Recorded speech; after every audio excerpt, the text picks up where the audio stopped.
सिद्धेभ्यः जय श्री ओम नमः सिद्धेभ्यः। सर्वमंगलमांगल्यं सर्वकल्याणकारकं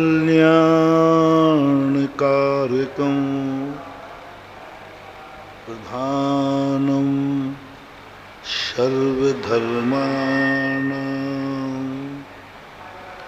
जैनं जयतु शासनम् जैनं जयतु शासनम्। पंच परमेष्टि भगवान के आचार्य श्री गुरुवर कुंद कुंद महाराज की, आचार्य श्री गुरुवर विद्यासागर महाराज की।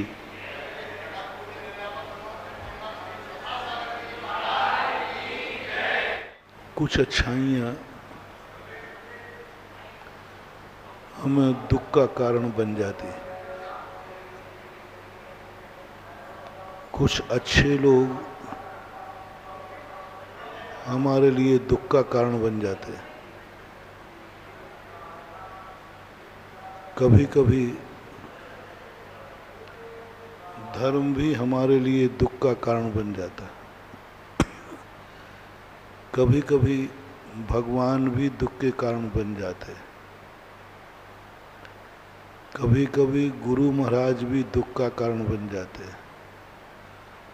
कभी कभी माता पिता भी दुख का कारण बन जाते हैं।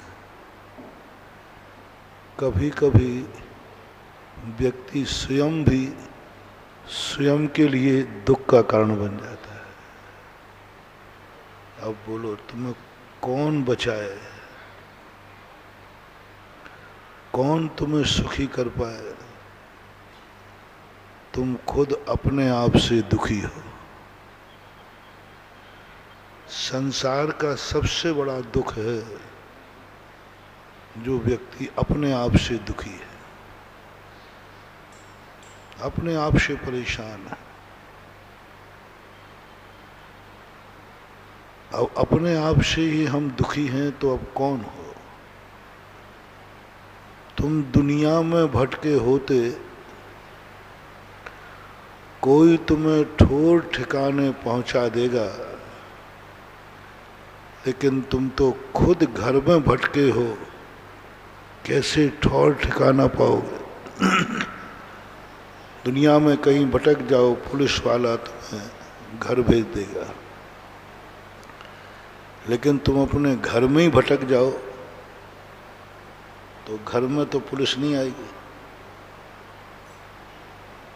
घर में तो पुलिस नहीं आएगी। लोग घर में भटक रहे हैं, अपने खुद के घर में भटक रहे हैं।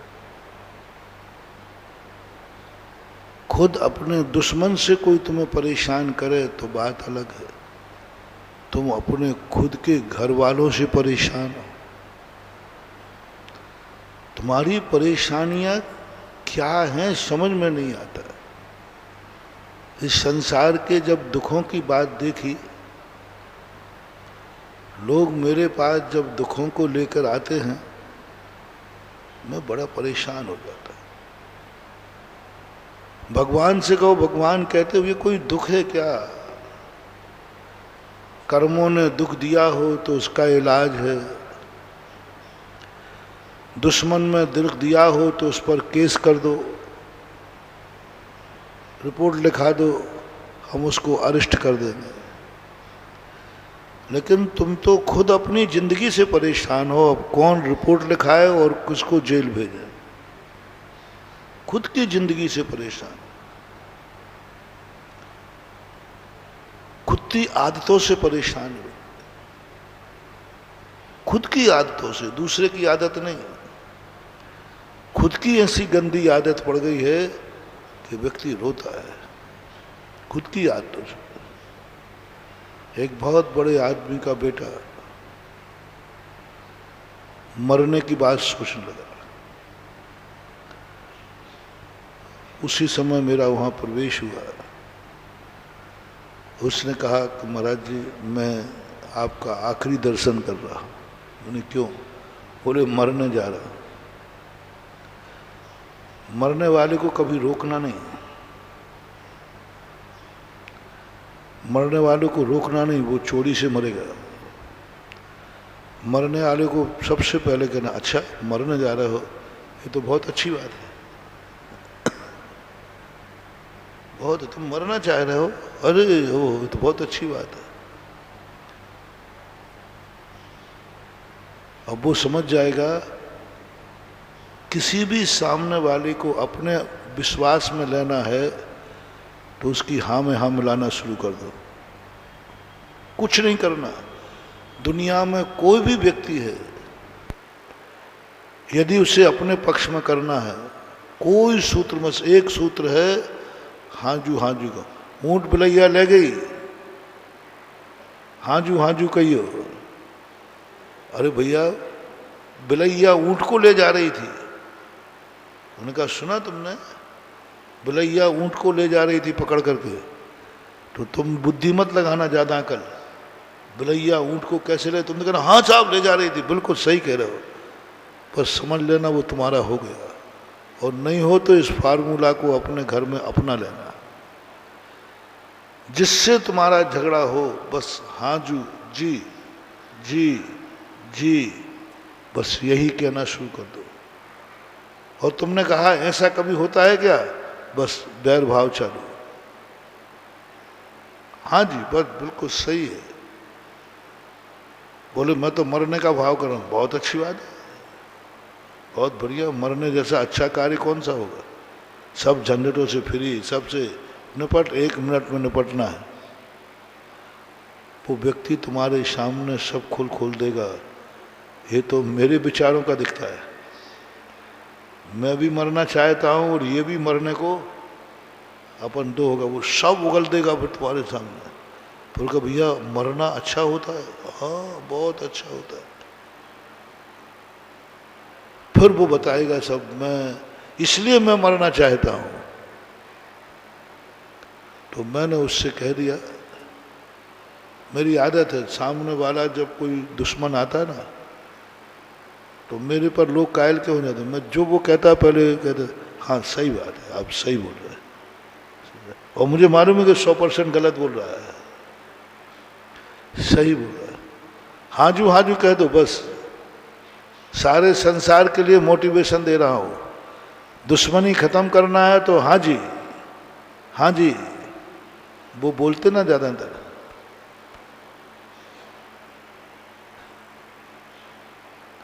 जो हिजड़ा होते हैं वे सबसे ज्यादा क्या बोलते हैं? हाँ जी हाँ जी हाँ जी। तुम भी बन जाओ हिजड़ा। हाँ जी बिल्कुल सही बात करो, बिल्कुल सही बात, यही है जो तुम कह रहे हो। देखो फिर क्या होता है।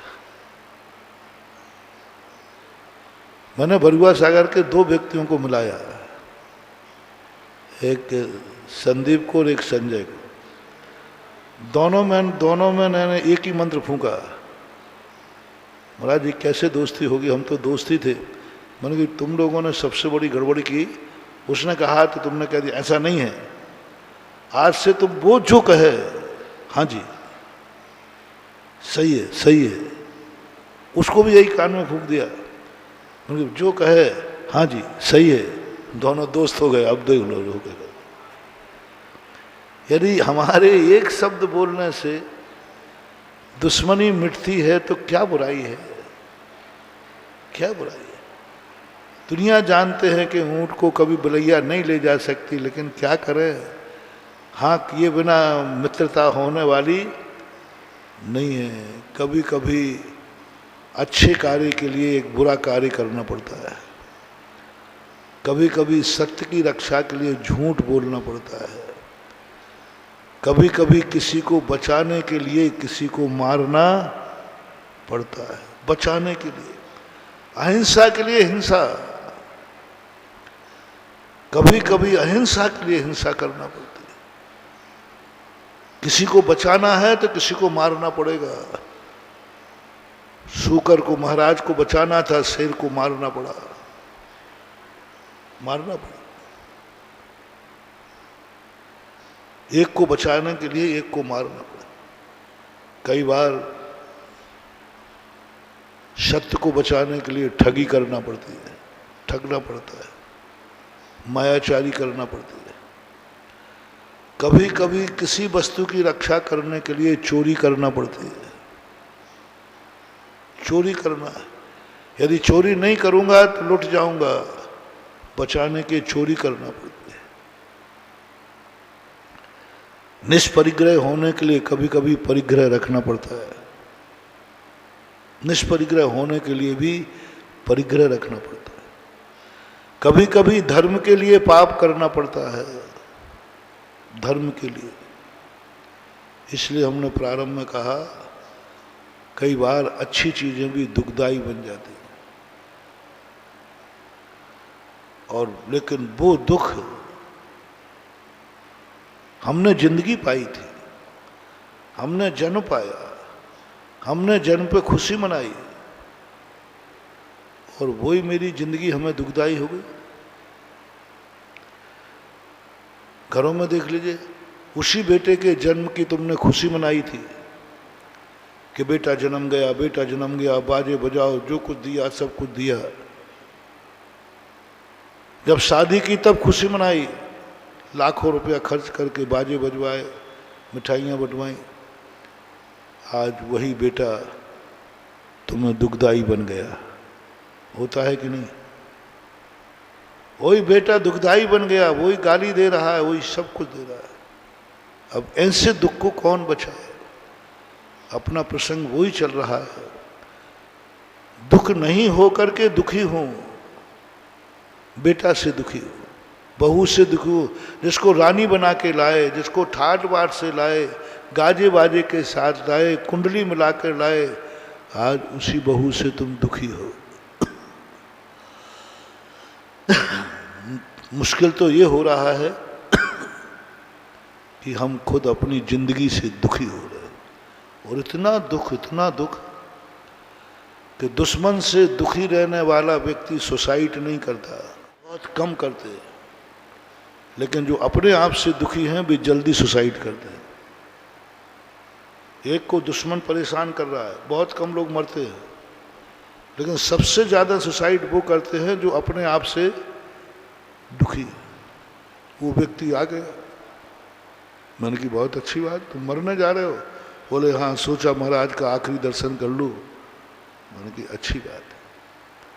अच्छी कहते वो ऐसी आंखें फाड़ के देखता है, तो उसने तो ये सोचा था महाराज समझाएंगे, बेटा नहीं मरना, मरना अच्छी चीज़ नहीं है, देखो दुर्गति हो जाएगी। लेकिन मैं तो बिल्कुल उल्टा हूँ।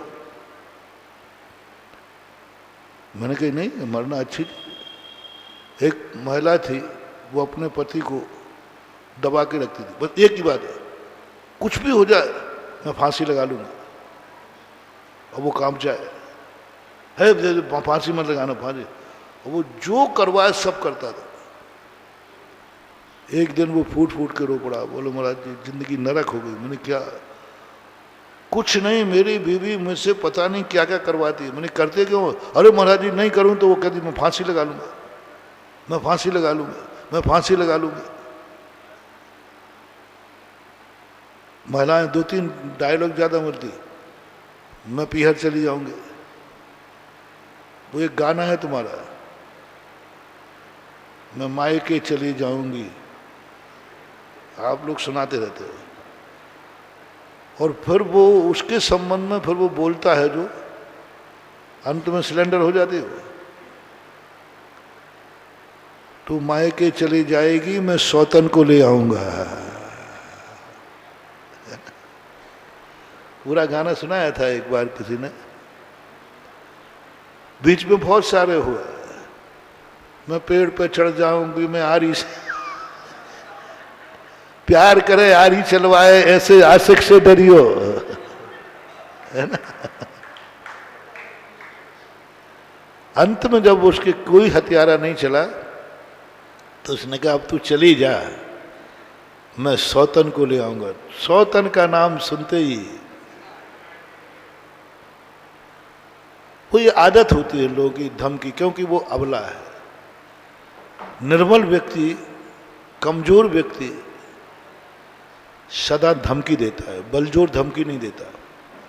ताकतवान व्यक्ति कभी धमकियां नहीं देता। वो नहीं कहता कि मैं भाग जाऊंगा, मैं मर जाऊंगा, मैं ये कर लूँ, नहीं, वो देते नहीं। वो क्यों डरेगा, वो तो बलवान है। कमजोर आदमी का सबसे बड़ा शस्त्र है धमकी। वो धमकी देती थी, बोले महाराज जी कुछ नहीं, नरक कुछ भी नहीं कर सकता मैं। मैंने कहा तू मूर्खता कर रहा है। शादी तूने की है, लेकिन स्त्रियों के साथ कैसे रहना पड़ता है ये मेरे से सीख ले। मैंने तो शादी की नहीं, लेकिन मैंने पढ़ा हूं। तो महाराज जी क्या करूं? बोले आज तू घर जा और कुछ ना कुछ गड़बड़ जरूर करना। और वो ये कहेगी फांसी, बोले आज मैं रस्सी लेकर आया हूं। आज तू बहुत हो गई। सही पति वही होता है जो पत्नी की हर इच्छा पूरी करता है। सही फेरे मैंने तेरे से लिए थे, तेरी हर इच्छा पूरी करूंगा। आज तक मैं गलती कर रहा था, तू हर बार कहती थी इच्छा की मैं तेरी इच्छा पूरी। आज मैंने मन बना लिया तेरी इच्छा पूरी करूंगा। तेरे फांसी लगाने का भाव है, मैं ये रस्सी लेके आया हूं। उसने कुंदे पर लटका दिया। बोले यार तेरी इच्छा, गला बता। घसीट के लाया, उसने फंदा लगा दिया। अब वो गिड़गिड़ा रही, नहीं मुझे मरना नहीं। तुम कहती अरे ये तो कहीं जाती, तुम भी औरतों की बातों में आ गए। उन्होंने कहा आज तो तेरी इच्छा पूरी करूंगा। मैंने कही सही की गांठ मत लगा, नहीं तो हंसी सी में लग जाए। गांठ ऐसी लगाना कि वो पैरों में गिर गई, क्षमा मांगी। बोले आज के बाद जिंदगी में कभी मरने का भाव नहीं करूंगे। बोले ऐसे ही नहीं, तू फिर करेगी। नारियल ले और मेरे गुरुजी के पास चल कि आज के बाद मैं मरने का भाव नहीं करूं। तो हमेशा ध्यान रखना, किसी को तुम ज्यादा मत समझाओ। एक बेटा था, बाप था, बाप शराब पीता था, शराब। बेटे ने बहुत कहा, पत्नी ने बहुत कहा, नहीं छोड़ी उसे। बेटा आया, बोले महाराज जी बहुत परेशान हूँ, मेरे पापा शराब पीते हैं। बहुत समझा, जब भी हम लोग समझाते हैं हम लोगों की पिटाई होती है। पापा है मार देते हैं। जब भी हम लोगों ने कहा नहीं, उन्होंने गाली गलौज देकर मारपीट पर उतारू हो जाते।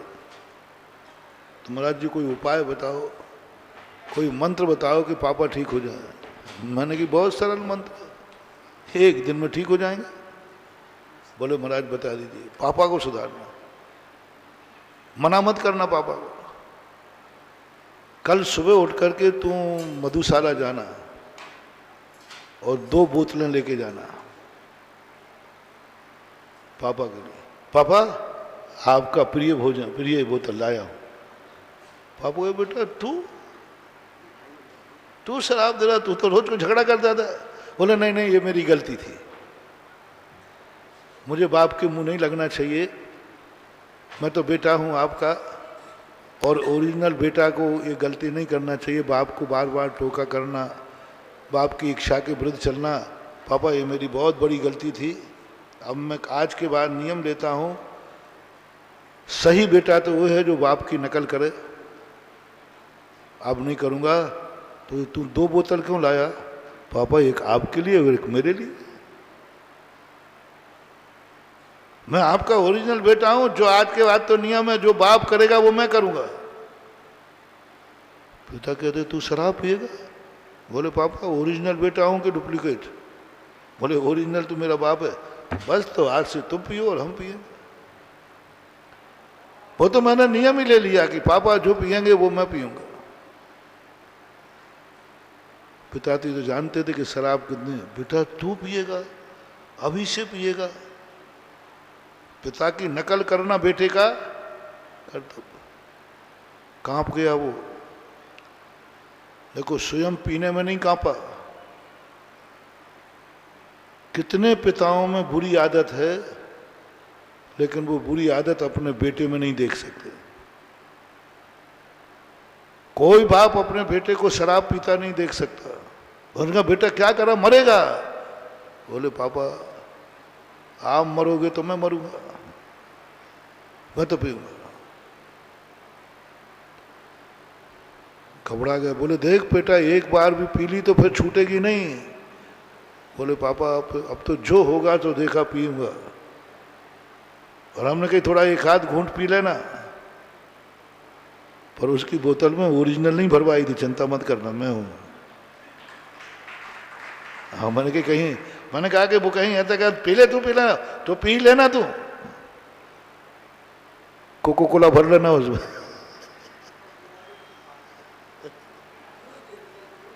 कुछ भी भर लेना।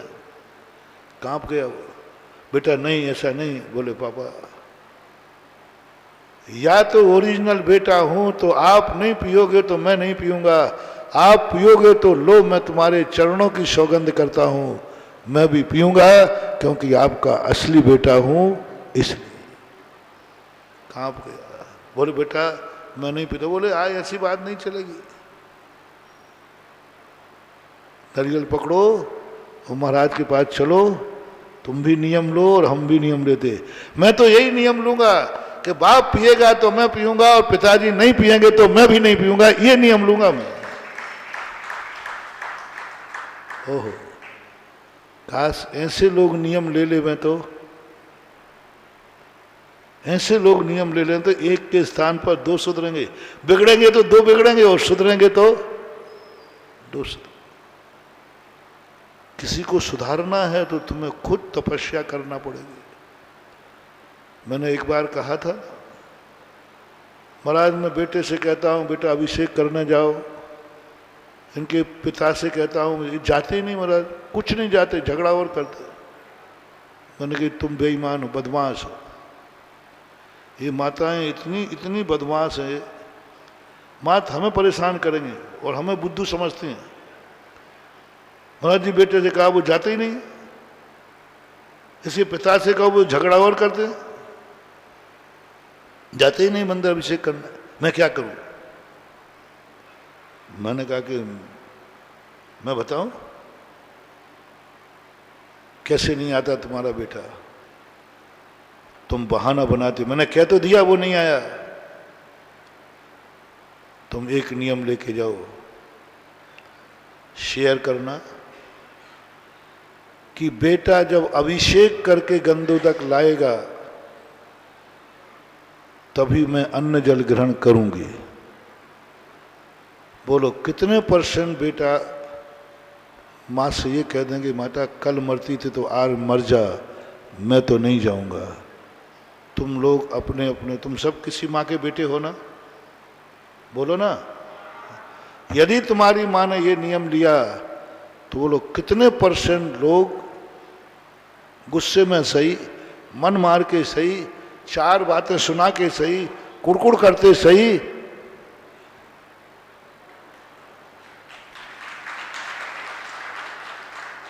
बोलो कितने % बेटा कल, अभी इनमें कितने बैठे हैं जो अभिषेक नहीं करते? मैं हाथ नहीं उठवा रहा। पूरी समाज में 90% लोग अभिषेक नहीं करते। कितने %? 10% करते हैं। 10%, 15%, 20% मान लो, इससे ज़्यादा कहीं का रेशो नहीं।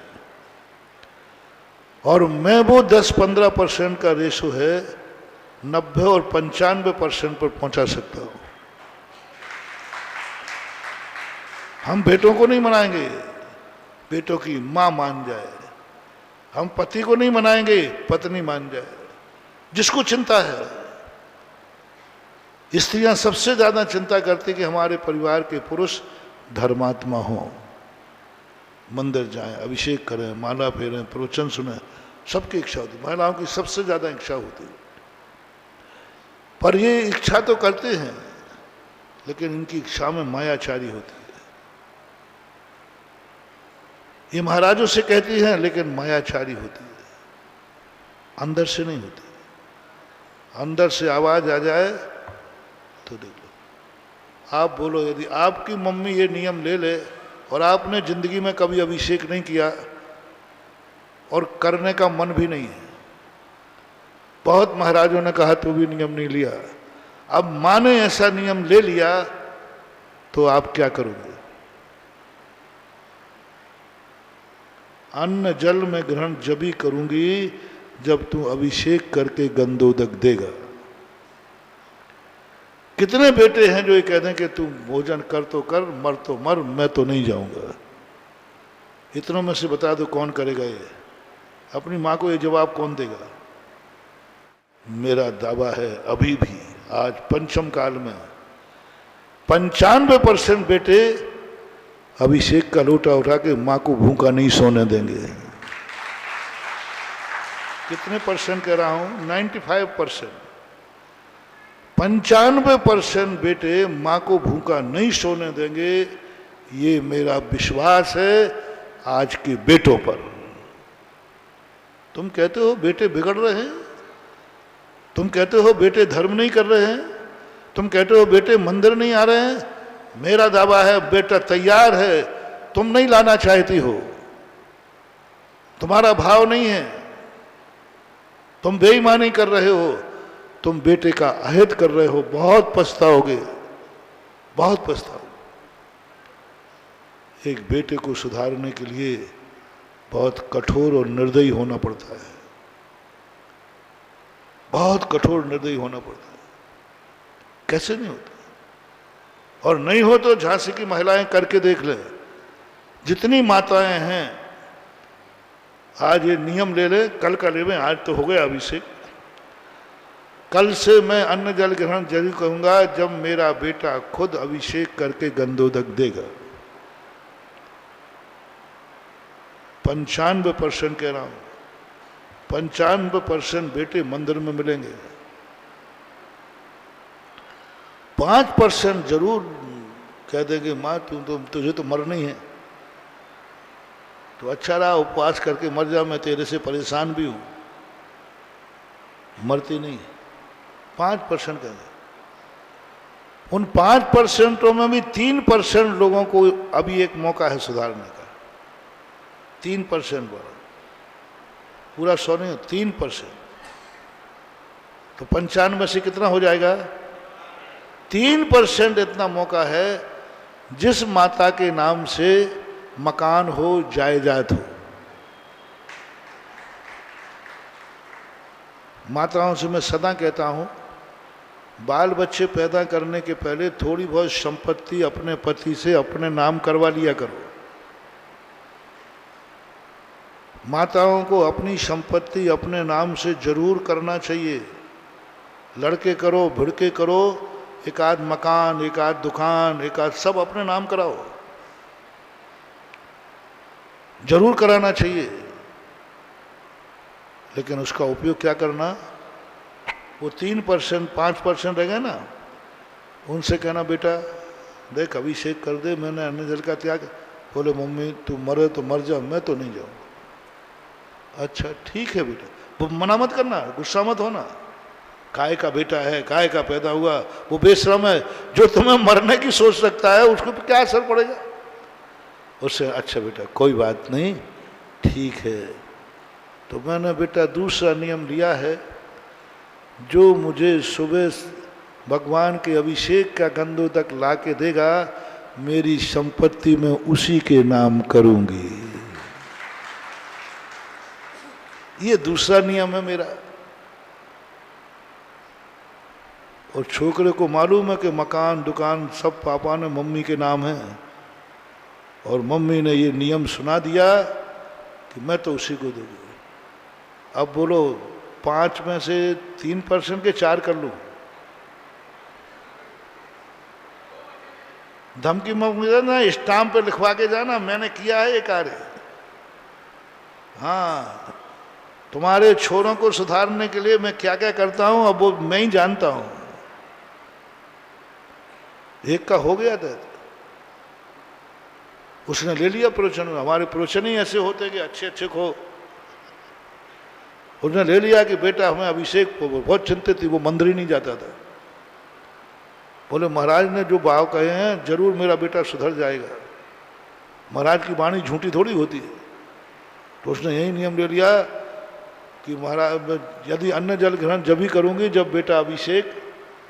और बेटा तो ऐसा कठोर, बोले मम्मी तू मरती तो मर जा, मैं अभिषेक नहीं करूंगा, अभिषेक को नहीं जाऊंगा।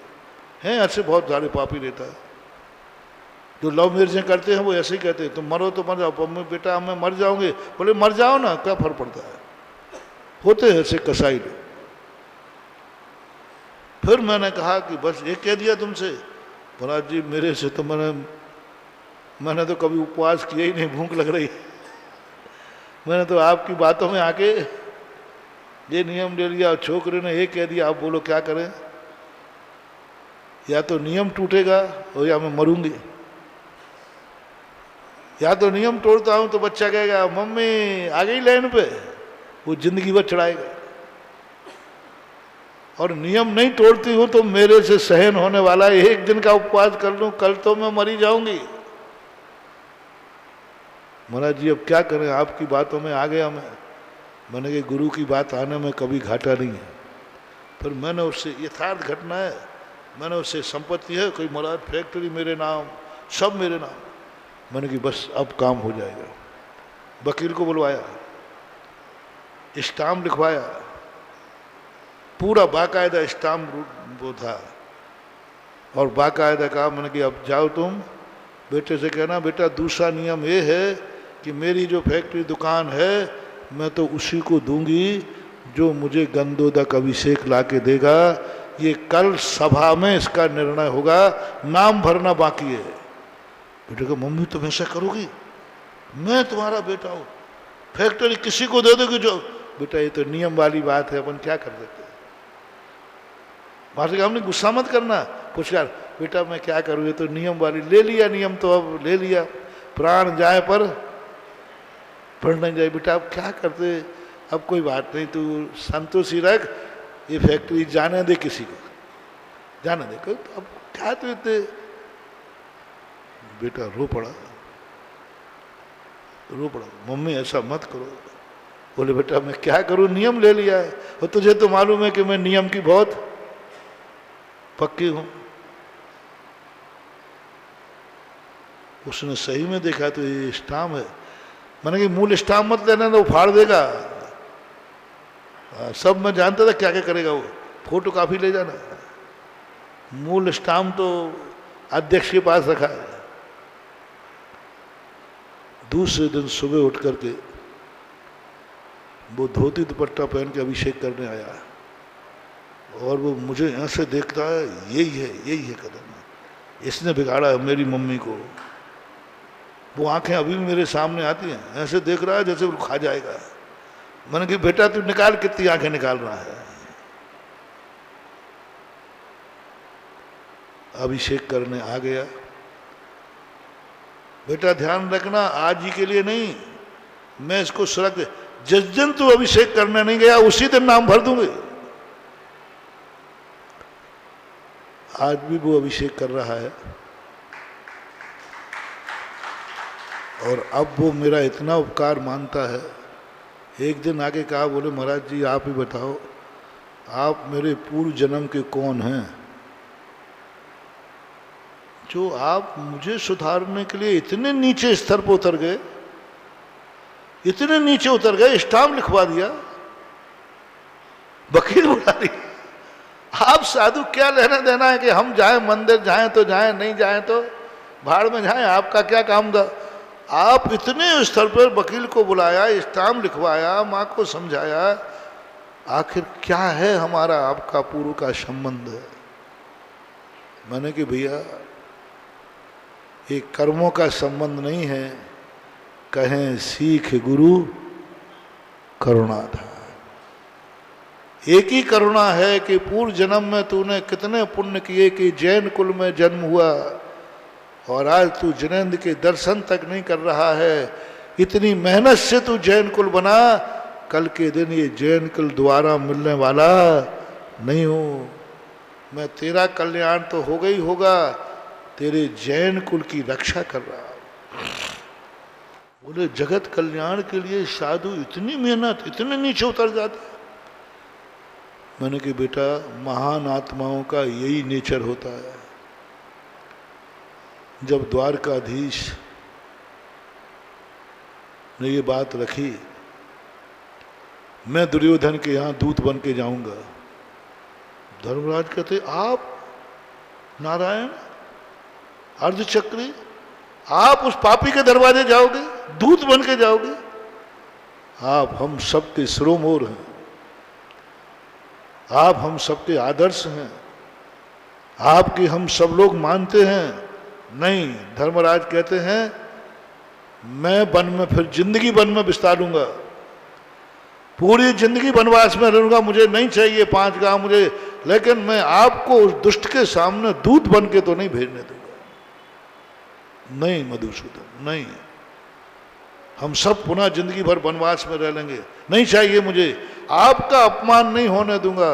आप इतने झुकेंगे, दूधगिरी सबसे निकृष्ट होती है महानुभाव, क्योंकि वो बहुत अपमान होता है।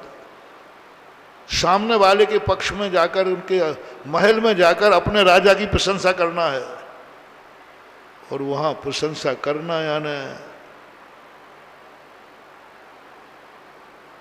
श्री कृष्ण कहते हैं धर्मराज जाऊंगा, यदि मेरे दूत बनने से युद्ध रुकता है तो मेरे अभाग्य होंगे मेरे दूत बनने से, अन्यथा आगे आने वाले साधु मेरी निंदा करेंगे कि श्री कृष्ण जैसे व्यक्ति बैठे थे, फिर भी उन्होंने दुर्योधन को नहीं समझाया, यदि समझाते तो शायद युद्ध। तो मैं साधुओं की दृष्टि में गिरना नहीं चाहता, मैं साधुओं की दृष्टि में नहीं गिरना चाहता हूं। मुझे कितना भी गिरना पड़े, लेकिन मैं साधुओं की दृष्टि में ऊंचा उठा रहना चाहता हूं। दुनिया के सामने गिर जाऊं तो कोई बड़ी बात नहीं है, लेकिन साधुओं की दृष्टि में नहीं गिरना चाहिए, मैं जाऊंगा। कितना तुम्हें सबको मालूम है कितना अपमान किया दुर्योधन ने, वो बताने की जरूरत नहीं, कितना अपमान किया। श्री कृष्ण कुछ नहीं बोले, क्योंकि दूत थे, उनको तो इतना अपमान सहन करने की क्या जरूरत थी। क्यों? ये कर्तव्य होता है। मुझे भी इतना करने की क्या जरूरत थी? मार्ग बता दिया, तुम जाना, तुम्हारा काम जाना। क्यों? क्यों? यदि मेरे थोड़े से झुकने पर, थोड़ा सा स्टाम्प लिखवाने पर एक बेटी की जिंदगी बिगड़ बनती है, तो मुझे ये करने में कोई आपत्ति नहीं है। आज वो इतने गदगद से, आज आपने बचा लिया है। अब इतना अच्छा लगता है, इतना अच्छा लगता है कि अब कोई मेरा अभिषेक छुड़ाएगा भी तो नहीं। उसकी माँ मर चुकी है, पर अभी भी अभिषेक चालू है। माँ वृद्ध थी, मर गई, लेकिन वो मैंने कहा बेटा तू तो माँ के लिए अभिषेक करता था, माँ तो निपट गई। बोले नहीं महाराज, अब माँ नहीं, अब तो जन्म जन्म तक भी ये मौका मिलेगा तो मैं करूँगा। बोलो, आपसे शेयर करना चाहूँगा, थोड़ा सा मुझे झुकने में एक व्यक्ति उठ गया, मैंने अच्छा किया कि बुरा किया? नहीं बुरा किया हो तो बताओ, मैं प्रायश्चित ले लेता। स्टाम्प लिखवाया ना, स्टाम्प। बहुत तरीके होते, मूर्खों और अज्ञानियों को समझाने के लिए महान आत्माओं को बहुत नीचे उतरना पड़ता है, पर उनका उतरना उनको दुखदाई नहीं होता, क्योंकि वो किसी को उठाने के लिए। इसलिए यदि ये तरीका आप लोग अपना लो तो कितना परसेंटेज पहुंच गया अपना? 98%। कल से ही चालू हो जाए ना, मंदिरों में हाउसफुल मिलेंगे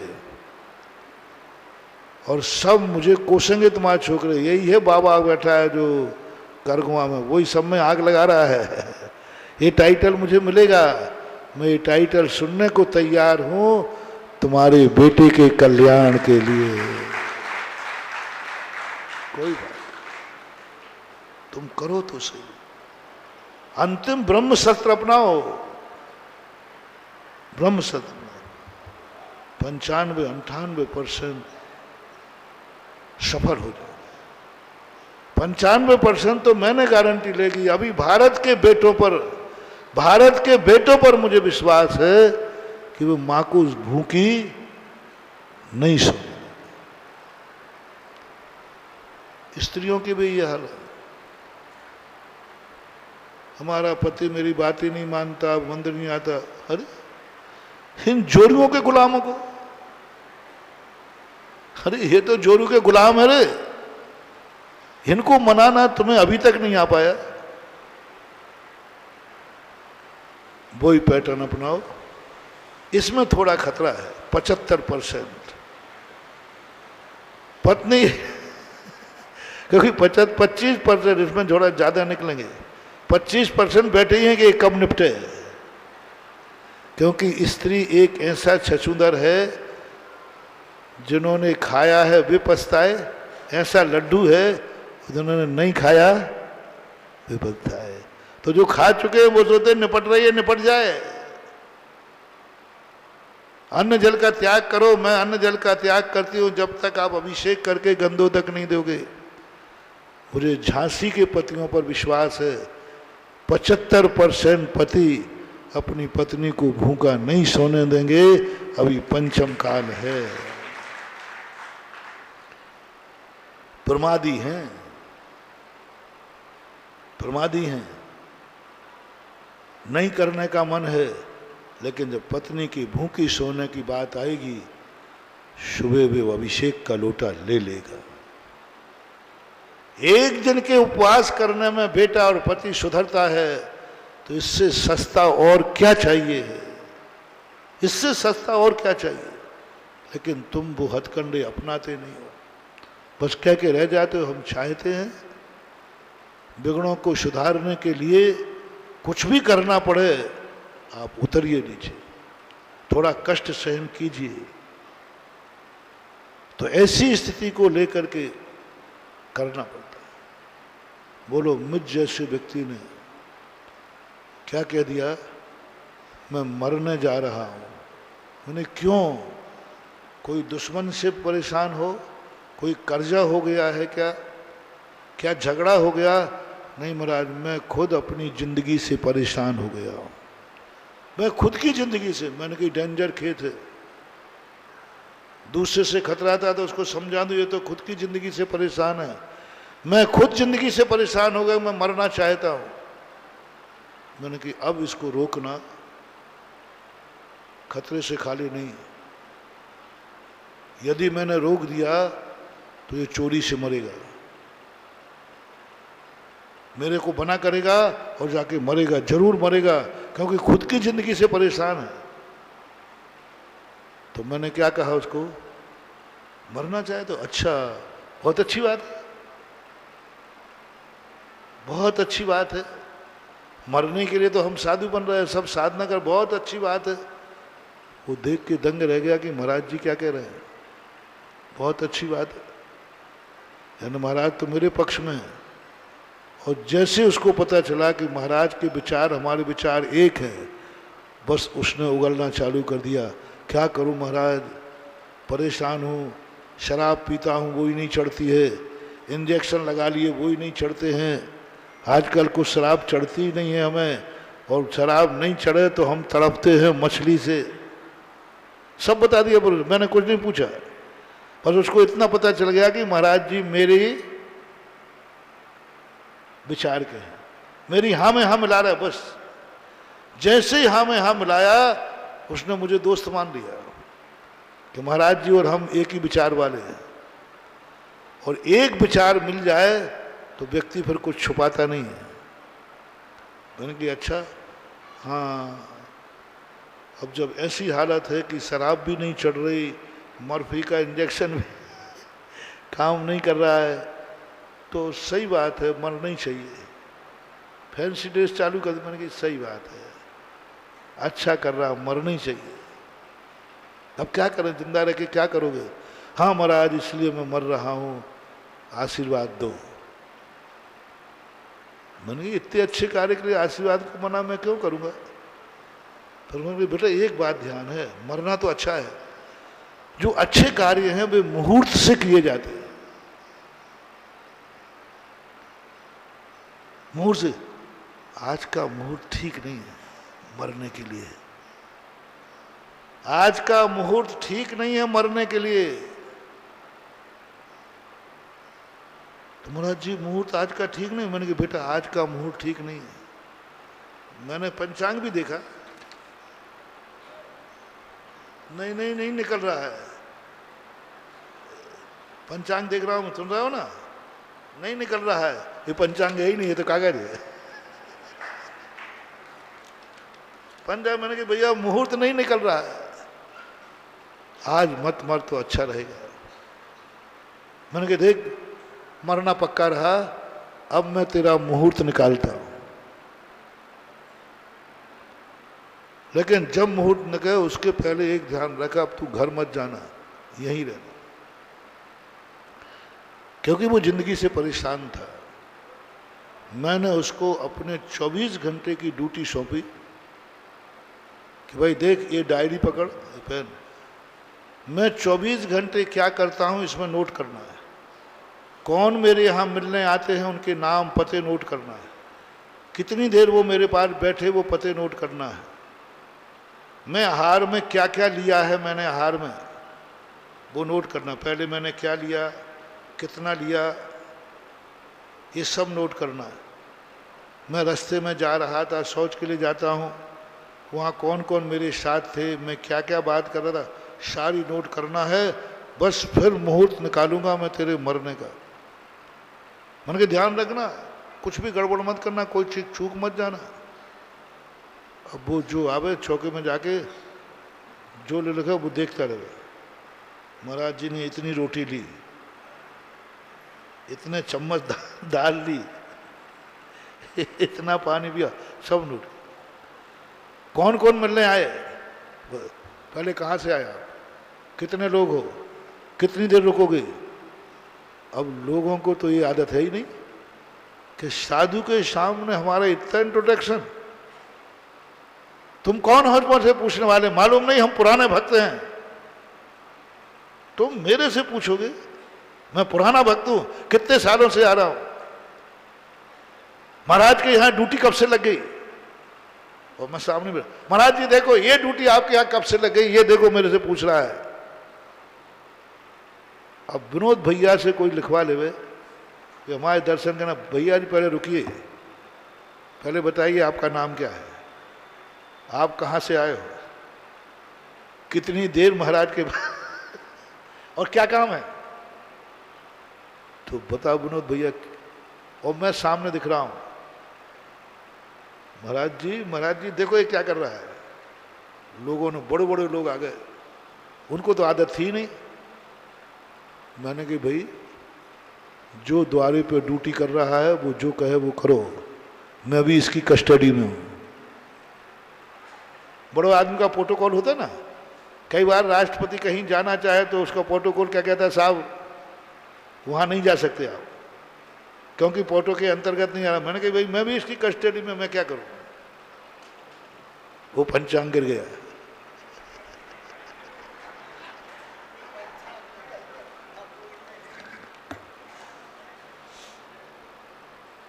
पाँच छह दिन या 7 दिन हो गए होंगे, उसने ईमानदारी से काम किया।